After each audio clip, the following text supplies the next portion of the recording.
Buenas tardes, compañeros, compañera y profesora. Hoy hablaremos sobre la terapia fetal y cuidado neonatal. A modo de introducción, la medicina fetal es multidisciplinaria, ya que se centra en el feto como paciente y tiene que ver con la prevención, diagnósticos y posibles tratamientos de las enfermedades fetales con el fin de poder mejorar la situación de salud fetal. Algunos hechos se encuentran, por ejemplo, en la década del 50, en donde se realizaron cirugías en animales y donde se evidenció que la principal complicación de la cirugía fetal era el parto prematuro. Adicionalmente, también se observó que la cicatrización en el feto era mucho más rápido que después del nacimiento, y esto era una posible ventaja en la cirugía fetal. En la década del 60 se realizó la primera intervención fetal mediante la transfusión sanguínea a la cavidad peritoneal del feto. En 1972 se realizó un tratamiento farmacológico en donde demostró una reducción en más de un 50% de casos de membrana hialina en prematuros nacidos vivos, y en 1974 se realizó una visualización fetal por fetoscopía, orientándose inicialmente al diagnóstico directo o para la obtención de biopsias. Los cuidados neonatales y los avances de la tecnología han permitido una disminución notable de los límites de la viabilidad. Por ejemplo, mejora la ventilación en el recién nacido, descubrimiento de la surfactante y uso de corticoides prenatales. Aquí muestra dos videos que hablan sobre los temas que vamos a tratar más adelante. En este primer video se realiza una entrevista al Dr. Rubén Quintero, que es un especialista en medicina materno-fetal, y habla sobre la terapia fetal, ya que muchas veces se pueden presentar problemas antes del nacimiento del bebé, pudiendo fallecer o llevarlo a problemas más grandes, y es por eso que se usa la terapia fetal, ya que ofrece un tratamiento antes de que nazca el bebé y así evitar complicaciones a futuro. Y en este segundo video muestra la unidad de cuidados intensivos neonatales, que realiza todos los cuidados necesarios según la patología de base del paciente. Algunos de estos cuidados están el estado nutricional del paciente, vigilar la hemodinamia, terapias intravenosas, cuidados y vigilancia de pacientes posoperados. El objetivo de esta presentación es conocer los tipos de terapia fetal y los principios bioéticos personalistas involucrados y la aplicación bioética en los cuidados de un recién nacido. La terapia fetal se clasifica en invasiva y no invasiva. En la invasiva encontramos tres tipos de terapia: la percutánea, endoscópica y de cielo abierto. Cada una de estas cuenta con diferentes tipos de terapia, pero hablaremos más adelante de cada una de ellas. Y en la terapia fetal no invasiva, principalmente es una terapia farmacológica, encontrándose tanto preventiva como curativa. Ahora hablaremos sobre la terapia fetal no invasiva. La terapia fetal farmacológica puede definirse como cualquier tratamiento prenatal administrado a la madre con el fin de que por vía transplacentaria logren el impacto deseado sobre el feto. Es importante investigar los factores de riesgos como la edad avanzada de la madre, madres adolescentes, embarazo no deseado, automedicación, consumo de alcohol, tabacos o drogadicción, una dieta deficiente, etc. Aquí se puede ver una tabla que habla sobre los tipos de terapia, la ruta de administración y la condición fetal en que se encuentra la persona.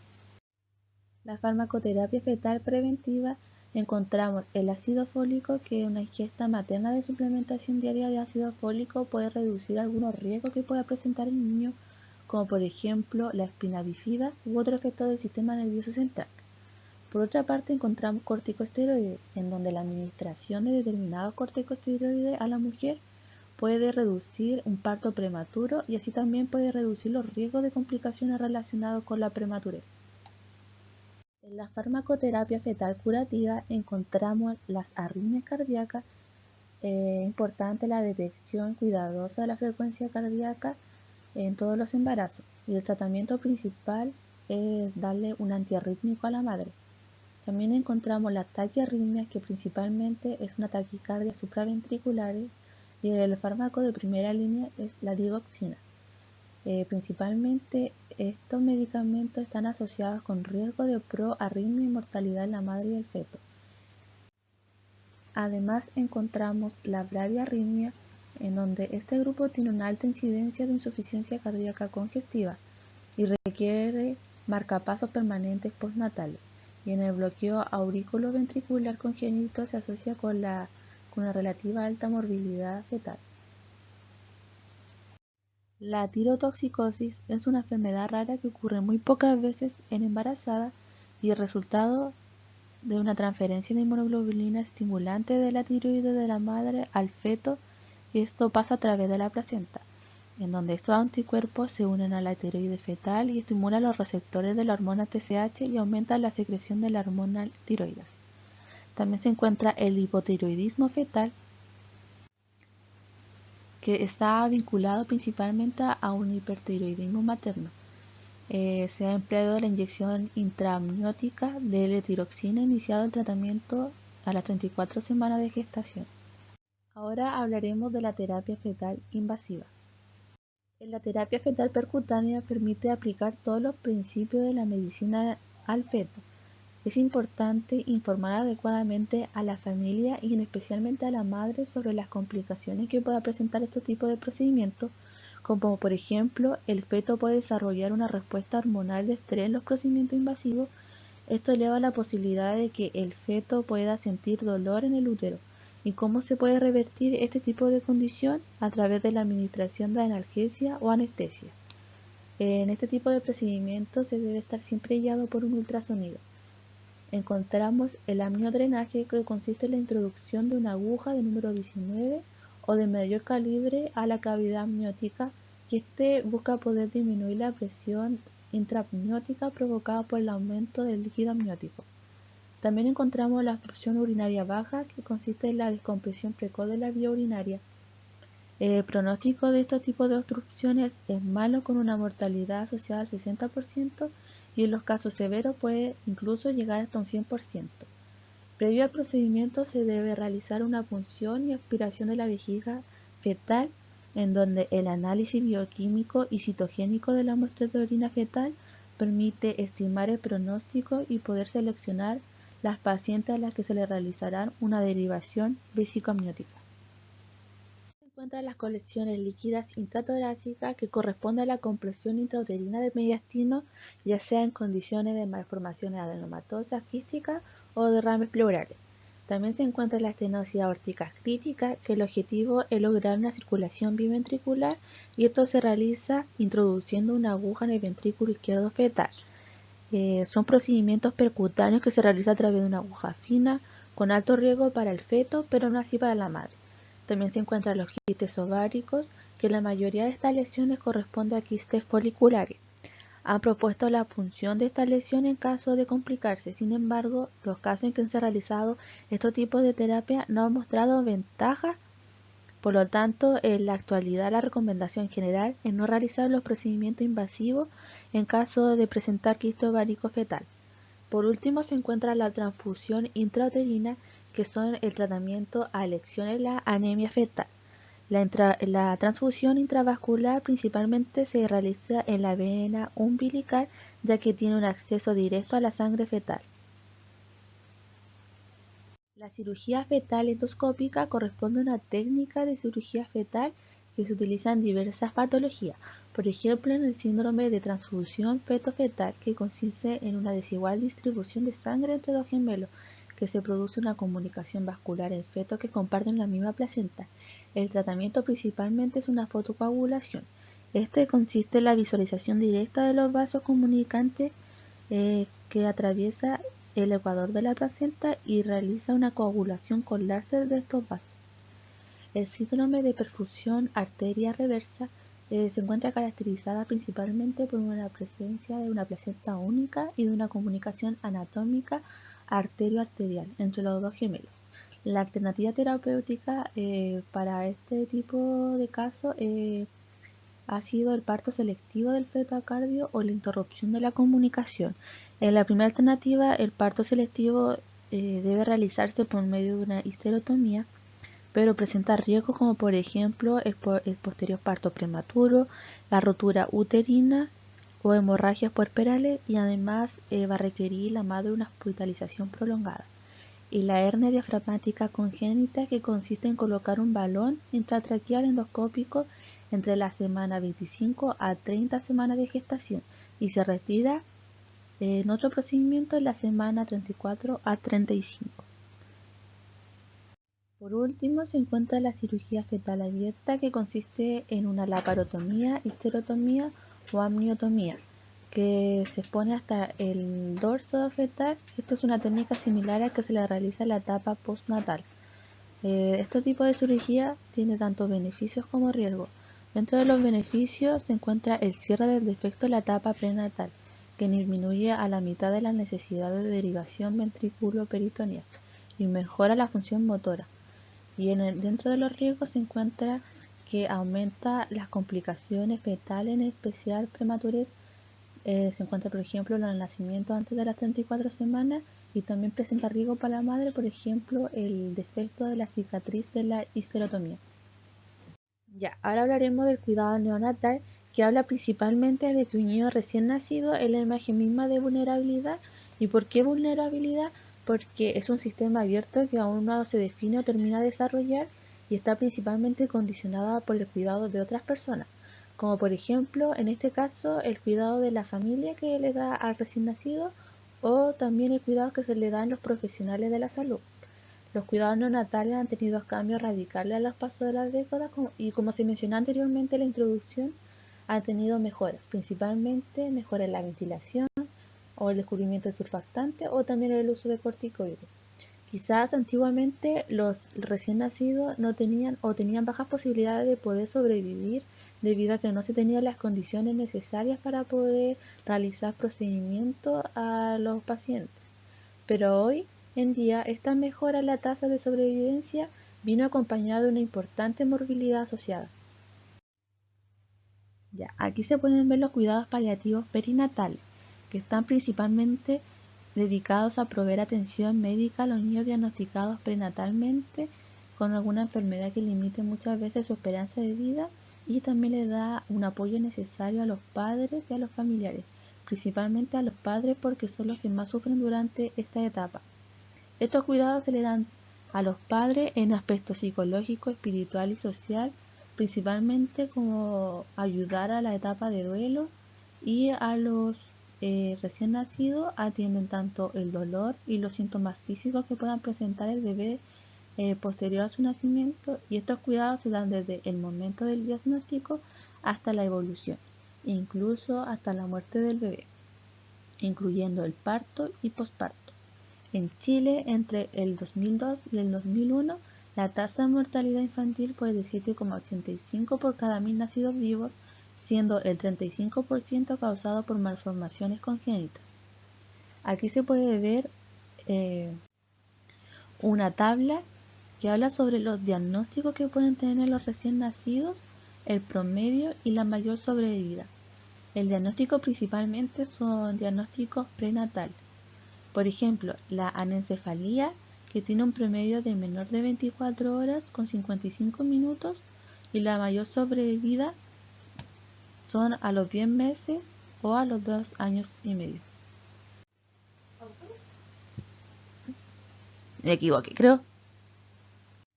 Ya, ahora hablaremos sobre los principios bioética personalistas. Principalmente hablaremos sobre 4 principios. El primero es defensa de la vida física, el segundo la libertad y responsabilidad, el tercero totalidad o principio terapéutico, y el cuarto sociabilidad y subsidiariedad. El primero, el defensa de la vida física, habla sobre el respeto de la vida así como su defensa y promoción. Representan el primer imperativo ético del hombre para consigo mismo y para con los demás. La defensa y la promoción de la vida tiene su límite en la muerte, y la promoción de la salud tiene su límite en la enfermedad, que aunque fuera incurable, habría que hacer todo lo posible con una actitud activa. Para poder aplicarlo en la temática que hemos hablado en toda la presentación, en la terapia fetal, este tipo de principio, la madre sacrifica su cuerpo con el fin de poder darle un bienestar al feto. Y en el cuidado neonatal, el neonato sacrifica su vida corporal por un fin, para un bien futuro. El segundo principio, la libertad y responsabilidad. La libertad debe hacerse cargo responsablemente ante toda de la vida propia y de la ajena para ser libre. Se requiere estar vivo y por eso la vida es la condición indispensable para que todos y cada uno de nosotros podamos ejercer la libertad. La toma de decisiones se realiza libremente, teniendo como base la razón, pero siempre procurando que se realice el mayor bien. No significa escoger cualquier alternativa que se presente. Es por eso que los profesionales de la salud, al realizarle algún procedimiento, por ejemplo en la terapia fetal, al realizar este procedimiento a la madre se le debe explicar o informar también a la familia sobre las consecuencias que puede presentar para el feto y así poder la madre y la familia en conjunto poder tomar la mejor decisión para el feto que van a hacer posteriormente. El tercer principio, el de la totalidad o principio terapéutico, se funda principalmente en el hecho de que la corporeidad humana es un todo unitario, resultante de partes distintas, unificada entre sí, orgánica y jerárquicamente por la existencia única y personal. El principio de la inviolabilidad de la vida que hemos presentado como primario y fundamental no se desdice, sino que más bien se aplica cuando, por ejemplo, para salvar el todo y la vida misma del sujeto. Se debe intervenir incluso mutilando una parte del organismo. En el fondo, este principio rige toda la licitud y obligatoriedad de terapia médica y quirúrgica. Es por esta razón que por aquel principio se denomina también el principio terapéutico.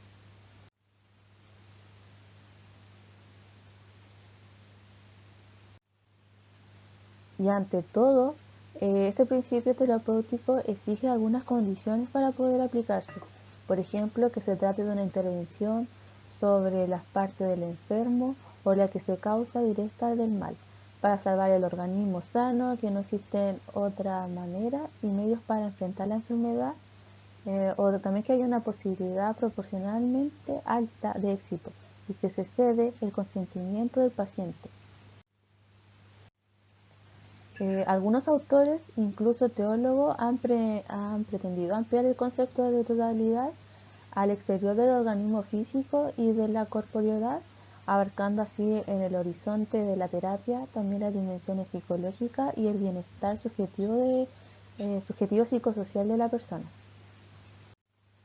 Por otra parte, el último principio, que es de la sociabilidad y subsidiariedad, compromete a todas a cada una de las personas en su propia realización al participar en la realización del bien de sus semejantes. En el caso de la promoción de la vida y de la salud, implica a todo el ciudadano se ha de comprometer a considerar su propia vida y de lo demás como un bien, no solo personal, sino también social, y compromete a la comunidad a promover la vida y salud de todos y cada uno, también a fomentar el bienestar común proveniente del bien de todos y cada uno del sacrificio de los que tienen una posición social desahogada. En este último punto, sin embargo, donde el principio de sociabilidad se confunde con el de subsidiariedad, por el cual la comunidad, por una parte, debe ayudar más allí donde hay mayor necesidad. Por ejemplo, al cuidar al mayor necesitado y gastar más con quien más enfermo está.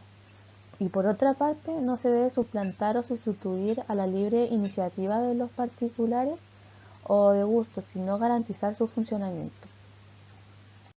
Ya, ahora hablaremos sobre la aplicación de la bioética en el recién nacido. La aplicación de la bioética principalmente se da en la unidad de cuidados intensivos debido a que presenta una mayor frecuencia de los dilemas éticos, como por ejemplo los niños nacidos con prematurez extrema, los que nacen al término o postérmino de la gestación y que padecen enfermedades graves, o los nacidos con malformaciones congénitas. ¿Por qué hay problemas en la bioética en este tipo de unidades? Porque muchas veces son en estas unidades donde llegan recién nacidos con mayores complicaciones y que necesitan una intervención urgente, y muchas veces los profesionales no saben qué hacer en esta situación. Por ejemplo, la bioética, vamos a aplicar la bioética del recién nacido en caso en dos casos, que son prematuros de 24 semanas de gestación. El primer caso es el caso de Baby Doe y el segundo caso es el caso de Vera.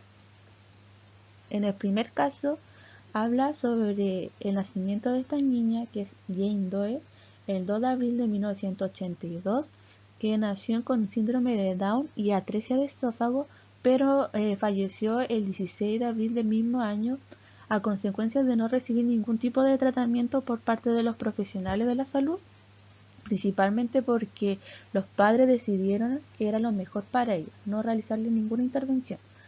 Y esta situación también contó con la aprobación de los médicos de los jueces. Y de este caso se pudo obtener como dos conclusiones. El primero es la creación de la ley de Baby Doe y el segundo que 3 años después del fallecimiento de esta niña se publica resultados de un cuestionario aplicado a miembros de la sección perinatal de la Academia Americana de Pediatría. En el segundo caso habla sobre el caso de Vera, que este es una vivencia que le tocó pasar al doctor Luis Jasso, que cuando era interno en el año 1968 le tocó recibir el 2 de octubre del mismo año a un bebé que nació con peso de 520 gramos y con una edad gestacional de 25,6 semanas. Ingresó con signo de insuficiencia respiratoria que oscilaba en calificaciones de Zimmerman de 5 a 6. Para ese entonces no habían incorporado tratamientos preventivos como la administración de esteroides previo al inicio del parto prematuro y tampoco habían medidas terapéuticas como la nutrición enteral total o la ventilación de presión ya sea negativa o la presión positiva. En este caso, la niña desarrolló un síndrome de insuficiencia respiratoria idiopática o enfermedad de membrana hialina. Para este caso, a la niña se le mantuvo dentro de una incubadora con humedad intermedia, una concentración de oxígeno al 60%, una solución endovenosa de suero glucosado al 5% que estaba acompañado con bicarbonato de sodio, así también como la administración oral de etilefrina. Gracias a todas como las intervenciones que se le realizó, la niña sobrevivió, rompiendo el paradigma de esa época de que los niños nacidos menor de 28 semanas o igual a 28 semanas de gestación no tenían posibilidad de sobrevivir, debido a las características anatómicas del árbol respiratorio o la casi nula producción de surfactante alveolar. Esto se debe principalmente a las intervenciones adecuadas que se le realizaron a la recién nacida. Por lo tanto, aquí se habla principalmente de la regla de oro, que trata principalmente que no hacer las cosas que no te deseen que te hagan a ti. Obliga a los humanos a preservar la justicia entre sus miembros, incluyendo los más vulnerables, como en ese caso de los neonatos, lo cual es la base misma de la moralidad, en donde la ética médica para un individuo no debe usarse para decidir cuándo debe morir un ser humano.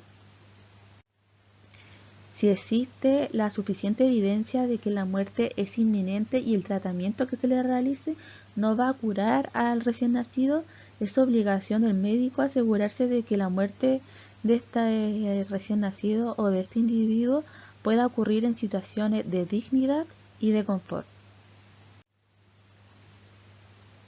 Y hasta aquí sería la presentación y muchas gracias por su atención.